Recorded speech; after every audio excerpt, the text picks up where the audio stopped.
Maintenant et nous partons pour la Nouvelle-Zélande. Alors que ces paysages ont été utilisés comme décors pour de nombreuses productions cinématographiques, deux célèbres sagas ont d'ailleurs servi de support à des voyages touristiques d'un genre nouveau.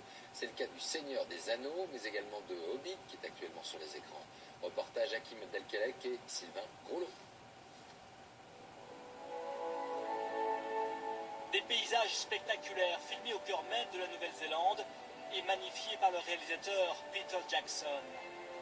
Et des films vus par des centaines de millions de personnes dans le monde. Depuis, une déferlante de touristes venus suivre la trace des Hobbits. Ceux-ci arrivent de Russie, de Belgique, des États-Unis ou de Singapour. Pour 4 000 € par personne, ils vont sillonner pendant 2 semaines la Nouvelle-Zélande et alimenter un business de plus en plus juteux, le business du Hobbit. Les voici dans les décors du Seigneur des Anneaux, la terre du milieu.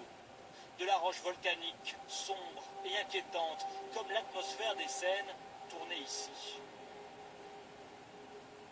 950 touristes découvrent ainsi les lieux de tournage et les organisateurs se veulent le plus réaliste possible.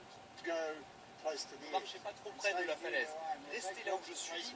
On va vous emmener voir en haut de la colline où les hobbits sortent pour la première fois de la montagne.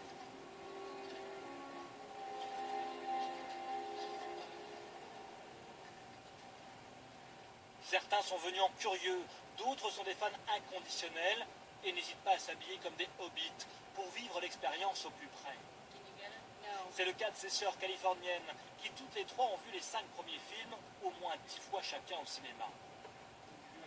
Vous êtes plutôt venus à cause des films ou des paysages? Les deux.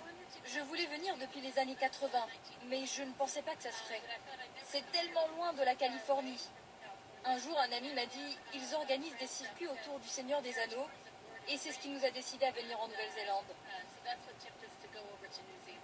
Victor James, l'organisateur, a déjà fait venir ici des milliers de touristes. Il fut l'un des premiers à comprendre qu'il y avait un nouveau marché. Avant, c'était compliqué pour la Nouvelle-Zélande de se promouvoir dans le reste du monde. Ça coûtait trop cher pour le gouvernement, mais les films l'ont fait pour lui. Il y a désormais 160 sites différents qui revendiquent un lien avec les films.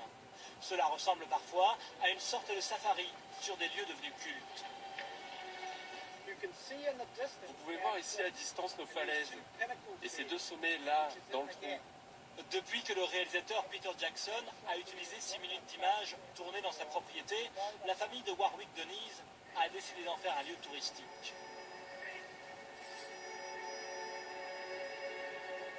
La famille a négocié avec les tours opérateurs un droit d'entrée par touriste et Warwick espère bien la tenir, un filon juteux. Nous sommes ceux qui avons serré la main de Peter Jackson et qui avons parlé aux acteurs. Et les gens aiment ces histoires. Et le potentiel existe. Nous arrivons dans ce qui est désormais l'un des parcs d'attractions les plus rentables de Nouvelle-Zélande.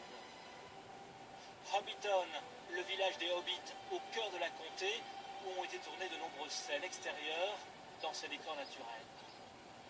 Pour 50 € par personne, les touristes découvrent ces petites maisons devenues légendaires dans l'histoire récente du cinéma.